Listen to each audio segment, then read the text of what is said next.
ശബരിമല സ്വർണ്ണക്കൊള്ള കേസിൽ 3 പ്രതികളുടെ ജാമ്യാപേക്ഷയിൽ ഹൈക്കോടതി വിധി നാളെ. എ പത്മകുമാർ, മുരാരി ബാബു, ഗോവർദ്ധൻ എന്നിവരുടെ ജാമ്യാപേക്ഷകളിൽ ജസ്റ്റിസ് എ ബദറുദ്ദീൻ അധ്യക്ഷനായ സിംഗിൾ ബെഞ്ച് വിധി പറയും.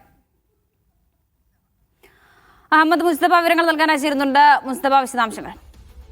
സ്വർണ്ണക്കൊള്ള കേസുമായി ബന്ധപ്പെട്ട 3 പ്രധാന പ്രതികളുടെ ജാമ്യാപേക്ഷകളാണ് നാളെ single bench, justice A Badaruddin അധ്യക്ഷനായ സിംഗിൾ ബെഞ്ച് വിധി പറയുന്നത്. പ്രത്യേകിച്ച് ഈ കേസുമായി ബന്ധപ്പെട്ട് വളരെ വിശദമായ വാദം നേരത്തെ തന്നെ നടന്നിരുന്നു.